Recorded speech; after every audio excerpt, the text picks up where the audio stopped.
everyone, welcome to Abba Crafts 250. My name is Pamela Abba and this is my grandma. Mukecuru basuhuza. Muraho neza n'amahoro. Alright, so today we're going to do my grandma's makeup transformation. I hope you guys enjoy it.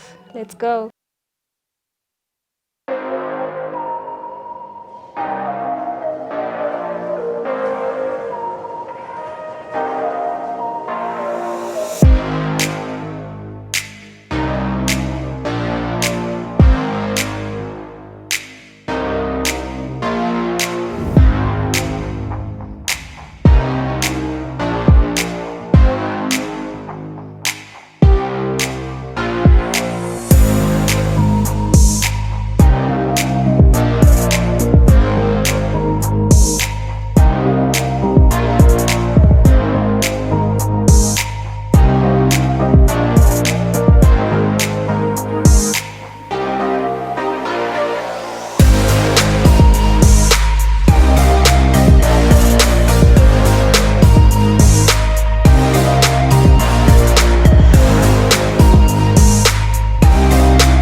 Mukecuru urumva umeze ute se? Ndumva ameze neza. Ndumva nabaye inkumi. Ufite amatsiko? Ufite amatsiko? Bita amatsiko yo kureba. Yego. Okay. Kantwereke. Ese nuko byagenze? Urabona babaye gute? Kara. Bya bihanga byagiye. Nabaye nko. Urumva byishimiye? Ndabyishimiye ariko rero nuko bizaba byavuyeho ejo. Ariko ubundi ndabyishimiye. Iyo bigumaho. Murakoze uranyishyuye igihe najyaga nkogosha. Yagisuguriye. Ngaho noneho rero gira icyo ubwira abadukurikiye barimo barareba iyi video. Abadukurikiye ndababwira yuko mbashimira kuba baje kudusura. Akaba rero tuganiriye. Ikindi mbabwira ni ukugira amahoro tukajya dusenga tukirukana corona. Amen. Mukecuru ni iki noneho wabwira abana hanze urubyiruko muri rusange? Urubyiruko muri rusange ndababwira ko bakwikura mu biyobyabwenge bakajya babana na ba nyirakuru mu rugo nk'uku bakabagirira neza nk'uko abana nawe ungiriye neza. Bakajya rero babashakira n'agasabune, bakabatahiriza udukwi, bakabavomera amazi, bakabasukura. Ikindi ni uko abuzukuru bajya basiga ba nyirakuru utuntu twiza nk'utu ngutu kuko bidushimisha cyane tukamenya ko twabyaye neza.